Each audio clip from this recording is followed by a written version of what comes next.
여러분, 조선 왕조의 임금들 가운데 태어나는 순간부터 왕이 될 운명을 지닌 인물은 과연 몇 명이나 있었을까요? 오늘 우리가 만나볼 문종, 조선의 제5대 국왕 문종은 조선 500년 역사에서 처음으로 완성된 적장자로 태어나고 자란 군주였습니다. 그러나 이 말은 축복이면서 동시에 가혹한 형벌이기도 했습니다. 조선을 건국한 태조 이성계부터 세종대왕에 이르기까지 조선의 왕위 계승은 늘 불안정한 줄타기였습니다.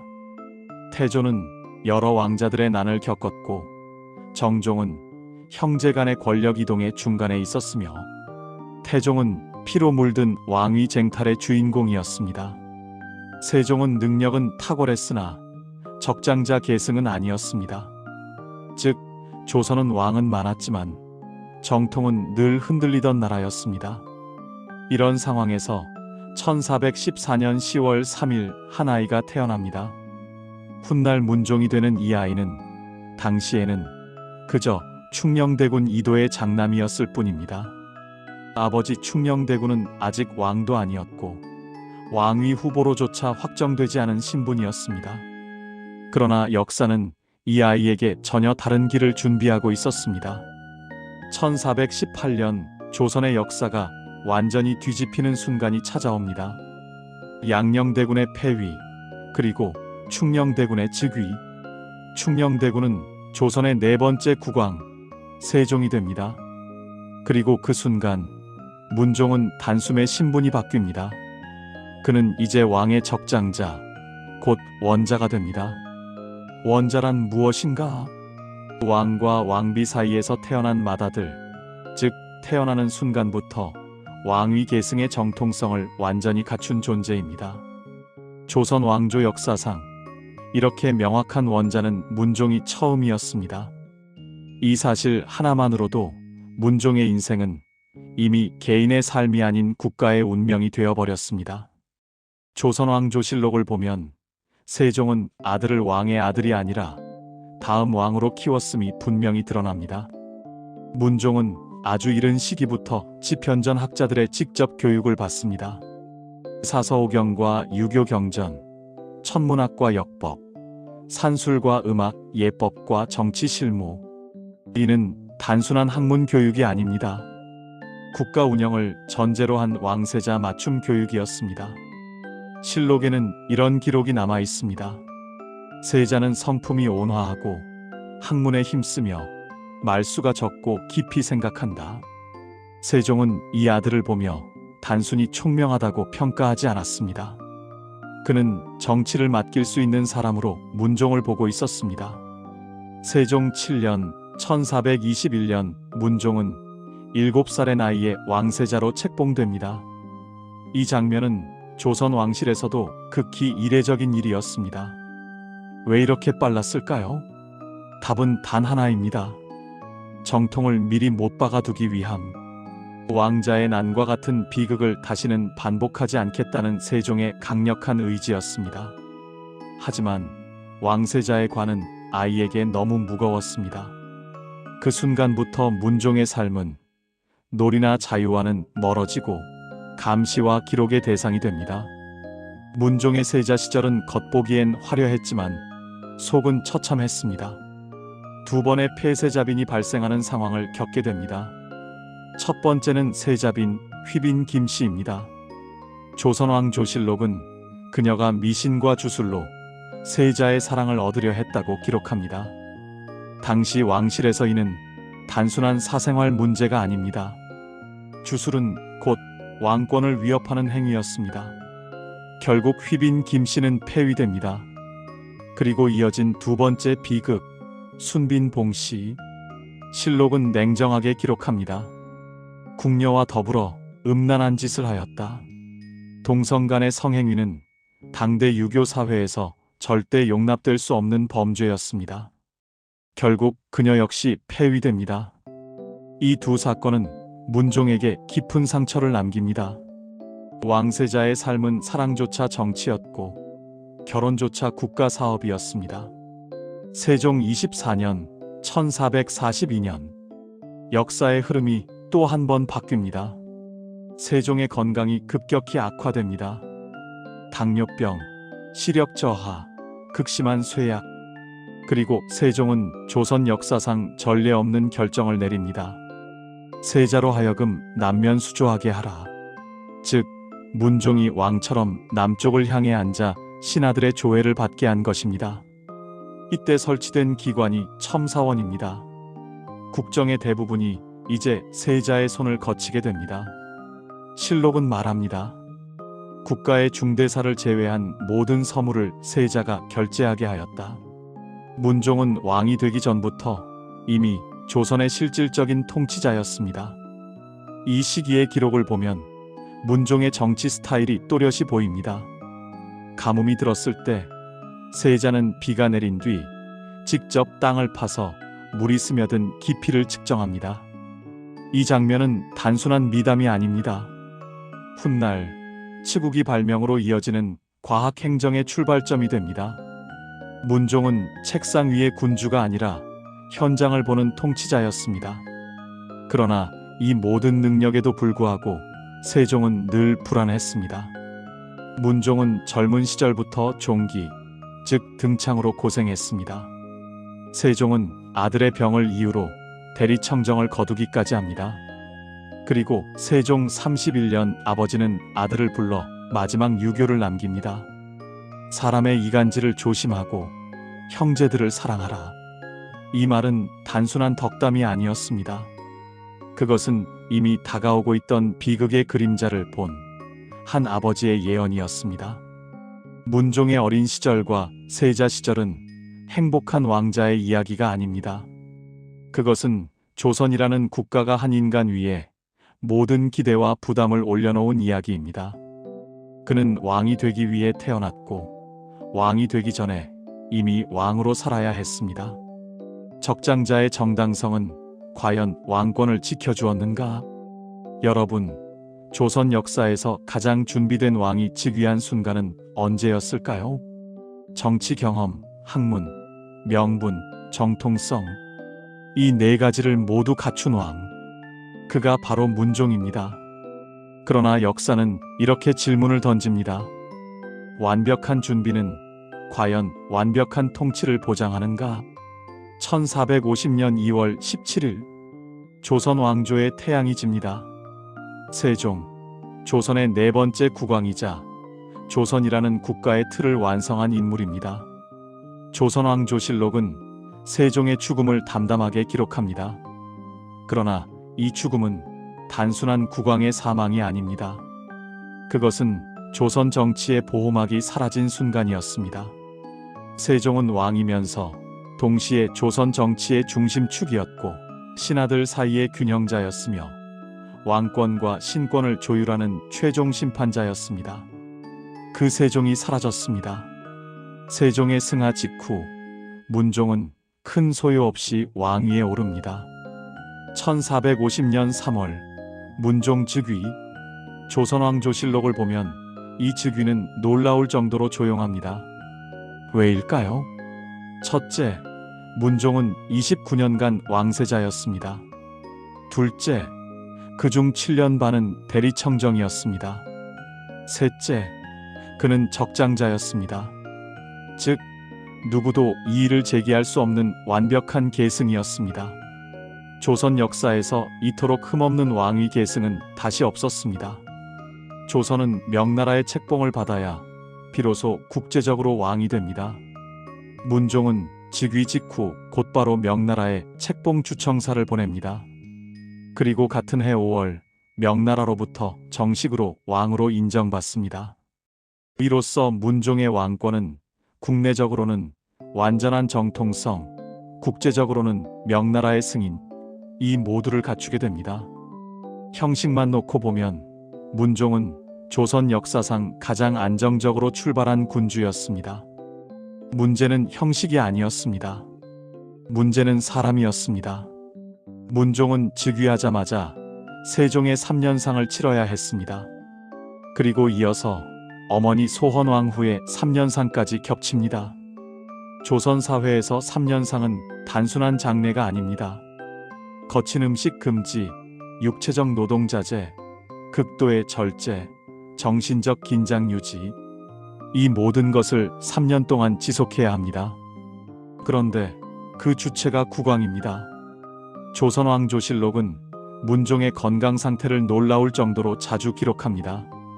이는 곧 국가의 위기 신호였기 때문입니다. 문종은 이미 세자 시절부터 종기, 즉 등창을 알아왔고 체력이 매우 약했습니다. 3년상은 그의 몸을 사실상 파괴했습니다. 실록에는 다음과 같은 표현이 반복됩니다. 임금의 기력이 날로 쇠하였다. 대소 신하들이 심히 염려하였다. 왕의 건강은 곧 정치 안정의 바로미터였습니다. 문종의 병세가 악화되자 조정에서는 조심스럽게 한 단어가 오르내립니다. 섭정. 세종의 고명 대신 김종서. 그는 능력과 명망을 모두 갖춘 인물이었고 실제로 한때 국정을 대신 처리합니다. 여기서 중요한 점이 있습니다. 김종서는 문종의 권력을 빼앗지 않았습니다. 그는 문종의 이름으로 정치를 운영했습니다. 이것은 세종이 남긴 정치적 유산이었습니다. 세종 말기 왕실은 불교에 비교적 관대했습니다. 그러나 세종이라는 방패가 사라지자 유신과 언관들이 움직입니다. 조선왕조실록을 보면 문종 즉위 이후 척불상소가 폭발적으로 증가합니다. 내불당 철폐 요구, 불사 중단 요구, 사찰 중수 비판 등등. 문종은 이 모든 상소를 막지 않습니다. 그는 말합니다. 말하는 것을 막는 것이 더 큰 해다. 이는 문종 통치의 핵심 원칙입니다. 언론을 통제하지 않는 왕. 여기서 우리는 중요한 질문을 해야 합니다. 문종은 왜 그렇게 신중했는가? 답은 그의 출생에 있습니다. 문종은 적장자였습니다. 즉, 그의 왕권은 싸워서 얻은 것이 아니라 주어진 것이었습니다. 그래서 그는 권력을 휘두르기보다 정당성을 지키는 데 집중했습니다. 이는 장점이자 동시에 치명적인 약점이 됩니다. 문종에게는 능력 있는 동생들이 많았습니다. 특히 수양대군이 그러했습니다. 문종은 동생들을 경계하지 않았습니다. 세종의 유교를 철저히 따랐기 때문입니다. 형제간의 화목. 그러나 정치에서 화목은 언제나 양날의 검이 됩니다. 문종의 즉위는 조선 왕조에서 하나의 기준을 만들었습니다. 적장자 계승. 이 원칙은 이후 조선 왕실의 공식적인 계승 원칙이 됩니다. 그러나 문종의 재위는 그 원칙이 정치를 대신해 주지는 않는다는 사실을 보여줍니다. 여러분, 우리는 흔히 문종을 이렇게 기억합니다. 병약했고, 재위가 짧았고, 결국 동생에게 모든 것을 빼앗긴 왕. 그러나 이것은 결과만 보고 내린 평가입니다. 조선 왕조실록을 처음부터 끝까지 읽어보면 전혀 다른 인물이 등장합니다. 문종은 약한 왕이 아니었습니다. 그는 조용했을 뿐이며 그리고 무엇보다 지극히 현실적인 통치자였습니다. 먼저 하나 짚고 가야 합니다. 문종의 묘호 문. 이 한 글자가 후대의 오해를 낳았습니다. 문은 부드럽고 학문적이고 군사와는 거리가 먼 이미지로 해석되기 쉽습니다. 그러나 조선의 묘호 체계에서 문은 약함이 아니라 질서, 제도, 문화의 완성자를 뜻합니다. 즉, 문종이란 싸움보다 시스템으로 나라를 움직인 왕이라는 의미입니다. 문종은 단순한 유학자가 아니었습니다. 조선 왕조실록을 보면 그의 관심 분야는 놀랍도록 실무적입니다. 천문과 역법, 산술과 계량, 병법과 진영, 법과 행정 절차. 이것은 사상가가 아니라 행정가의 관심사입니다. 문종은 무엇이 옳은가보다 어떻게 작동하는가를 묻는 왕이었습니다. 문종 정치의 가장 큰 특징은 언론의 개방입니다. 그는 즉위 직후 중대한 결정을 내립니다. 육품 이상의 관리에게도 윤대를 허락하라. 윤대란 임금과 신하가 직접 마주 앉아 국정을 논하는 자리입니다. 이전까지 윤대는 고위 관료의 전유물이었습니다. 문종은 이를 깨뜨립니다. 조선 왕조실록에 문종의 말이 그대로 남아 있습니다. 언로가 좁다고 여겼다. 이 한 문장은 그의 통치 철학을 드러냅니다. 왕의 판단은 혼자서 완성되지 않는다. 이 결정 이후 조선의 언관 제도는 사상 유례없는 활력을 띱니다. 상소의 수는 증가하고 왕실 비판은 공개화되었으며 정책 반대 의견을 제도화하였습니다. 문종은 불편한 말을 차단하지 않았습니다. 그는 정치적 갈등을 침묵이 아니라 기록으로 관리했습니다. 이는 현대적 의미에서 가장 성숙한 정치 방식입니다. 문종의 또 다른 핵심 업적은 역사서 편찬입니다. 그는 세자 시절부터 역사 편찬에 깊이 관여했습니다. 대표적인 것이 고려사 계찬, 고려사전료 편찬입니다. 이 사업은 단순한 역사 정리가 아닙니다. 그것은 조선의 정통성을 완성하는 작업이었습니다. 조선은 고려를 부정하지 않는다. 그러나 고려를 넘어선다. 이 메시지를 역사서로 남긴 것입니다. 문종을 군사와 무관한 왕으로 보는 시선은 완전히 잘못된 것입니다. 그는 군사이론서 동국병감의 편찬을 주도합니다. 이 책은 고구려, 고려, 조선 초기의 전쟁 사례를 집대성한 조선 최초의 종합군사 참고서입니다. 문종은 전쟁을 좋아하지 않았지만 전쟁을 철저히 준비한 왕이었습니다. 이제 문종 통치의 절정으로 가보겠습니다. 바로 군제개혁입니다. 세종대의 군사체제는 3군 12사 체제였습니다. 그러나 진영 운용은 오진체계였습니다. 구조와 운용이 맞지 않는 군대였던 거지요. 문종은 이 모순을 방치하지 않습니다. 1451년 그는 대대적인 개편을 단행합니다. 3군 12사 체제를 5사 체제로 바꾸고 진영과 조직을 일치시켰으며 지휘 체계를 단순화시켰습니다. 이 개혁은 수양대군, 김종서, 정인지가 함께 참여합니다. 즉, 문종은 정치적 균형 속에서 개혁을 밀어붙였습니다. 조선 왕조실록에는 놀라운 기록이 하나 있습니다. 병사들이 환도가 불편하다며 칼을 자르거나 자루만 남겨두었다는 기록입니다. 문종은 이 문제를 보고 크게 노합니다. 그리고 명령합니다. 보병과 기병의 환도 길이를 법으로 정하라. 이것은 사소한 문제가 아닙니다. 군의 규율은 디테일에서 무너진다. 문종은 이 사실을 정확히 알고 있었습니다. 문종의 군제 개혁은 여기서 끝나지 않습니다. 그는 신진법이라고 이름 붙인 새로운 진법을 완성합니다. 이 체계는 훗날 세조대의 오이체제로 정비되고 경국대전에 수록되어 임진왜란 이전까지 조선 중앙군의 근간이 됩니다.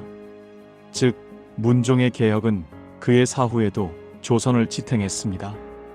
문종은 불교에 관대했습니다. 그러나 그는 불교 군주는 아니었습니다. 조선왕조실록에서 그는 이렇게 말합니다. 내가 좋아해서 하는 것이 아니다. 형제들이 하는 일이니 막지 않는다. 이는 정치적 회피가 아니라 의도된 균형입니다. 문종은 왕권으로 모든 것을 눌러버리지 않았습니다. 이제 정리해 봅시다. 문종은 강압적 개혁가가 아니었고 카리스마형 군주도 아니었으며 영웅 서사의 주인공도 아니었습니다. 그는 시스템을 설계하고 기록으로 남기고 충돌을 최소화한 왕이었습니다. 이런 왕은 재위가 길어야 빛을 발합니다. 그러나 문종에게는 그 시간이 없었습니다. 문종을 문약한 왕이라 부르는 순간 우리는 조선 정치의 핵심을 놓칩니다. 그는 칼보다 법을, 권위보다 제도를, 속도보다 지속성을 선택한 군주였습니다. 그리고 바로 그 점이 그를 가장 현대적인 왕으로 만듭니다. 여러분, 조선 역사에는 한 사람의 죽음으로 국가의 방향이 완전히 바뀐 순간들이 있습니다. 그 중에서도 가장 조용했지만 가장 치명적이었던 죽음, 그것이 바로 문종의 죽음입니다. 문종은 1450년 3월에 즉위하여 1452년 5월 14일에 승하합니다. 재위 기간 2년 3개월. 그러나 이 숫자는 진실의 절반일 뿐입니다. 문종은 이미 세자 시절 7년 반 동안 대리청정을 했습니다. 즉, 그는 사실상 약 9년 반 동안 조선을 운영한 군주였습니다. 그럼에도 사람들은 그를 짧게 살다 간 왕으로 기억합니다. 왜일까요? 문종의 몸은 이미 오래전부터 무너지고 있었습니다. 조선 왕조실록은 문종의 건강 상태를 유난히 세세하게 기록합니다. 그 이유는 분명합니다. 왕의 병은 곧 국가의 병이기 때문입니다. 문종은 즉위 직후부터 세종과 소헌왕 후에 3년상을 연달아 치렀습니다. 이것은 정신력만으로는 버틸 수 없는 형벌에 가까웠습니다. 식사 제한, 수면 부족, 극도의 예제 준수, 국정 운영 병행 등으로 인해 문종의 몸은 2중, 3중으로 소모되고 있었습니다. 문종의 병력에서 가장 반복적으로 등장하는 단어는 종기입니다. 세자 시절부터 시작된 이 병은 재발과 완화를 반복합니다. 조선 왕조실록에는 이런 기록이 있습니다. 동궁의 종기 뿌리가 빠져 내가 매우 기뻐하였다. 아버지 세종의 말입니다. 그러나 기쁨은 오래가지 않았습니다. 종기는 다시 돌아옵니다. 그리고 그 빈도는 즉위 이후 더 잦아집니다. 이제 결정적인 시점으로 가보겠습니다. 1452년 5월 초 조선 왕조실록에 따르면 문종의 병세는 오히려 호전되는 듯 보입니다. 5월 12일 어의 전순이는 의정부와 육조에 이렇게 보고합니다. 임금의 옥체가 오늘은 어제보다 나으니 날마다 회복되는 처지입니다. 이 기록은 대단히 중요합니다. 왜냐하면 불과 이틀 뒤 문종은 죽기 때문입니다. 5월 14일 아침 조선 왕조실록의 문장은 갑자기 분위기가 바뀝니다. 전순의 등이 나아가 보니 비로소 옥체가 위급함을 알았다. 비로소라는 표현, 이 한 단어는 역사학자들을 멈춰 세웁니다. 왜 이제야 알았을까요? 왜 그 전까지는 아무도 위급함을 느끼지 못했을까요? 그리고 왜 그날따라 이렇게 많은 인물이 궁 안에 모였을까요? 실록에는 이날의 장면이 이렇게 기록되어 있습니다. 직지편 김예몽 등이 내의와 더불어 사정전 남랑에서 방서를 살펴보고 있었으며 수양대군 이하 종친들이 모두 들어왔다. 여러분, 이 장면은 매우 낯섭니다. 왕이 위급한데 신하들이 방서를 보고 있고 종친들이 이미 모여 있다. 마치 결말을 알고 준비한 듯한 풍경입니다. 물론 실록은 어떤 의도도 직접 말하지 않습니다. 그러나 이상하다는 사실만큼은 분명히 기록합니다. 문종 사망 이후 조정의 대신들은 한 가지를 요구합니다. 치료 과정을 모두 밝히라. 그러나 이 요구는 끝내 관철되지 않습니다. 전면에 나선 인물 수양대군. 그는 이 문제를 조용히 덮어버립니다. 전순이는 처벌받지 않았고 자세한 의료 기록도 남지 않았습니다. 이 침묵은 훗날까지 의혹을 남깁니다. 여기서 많은 사람들이 묻습니다. 문종은 독살당한 것 아닌가?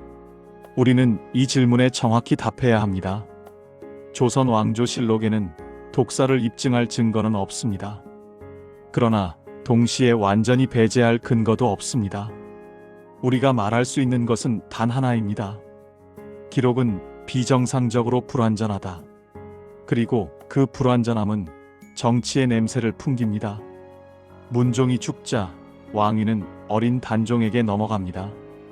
단종의 나이 12세. 이 순간 조선은 가장 위험한 상태에 놓입니다. 어린 국왕, 강력한 대신들, 야심 있는 종친, 이러한 구조는 역사적으로 비극을 부릅니다. 그리고 조선도 예외가 아니었습니다.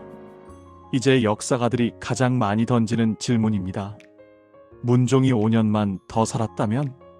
그랬다면 단종은 성인이 되었을 것이고 수양대군의 명분은 사라졌을 것이며 계유정난은 일어나지 않았을 가능성이 큽니다.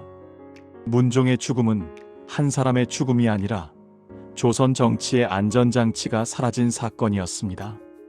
문종은 화려한 유언을 남기지 않았습니다. 그러나 그의 정치와 기록이 이미 유언이었습니다. 언론을 열어두라.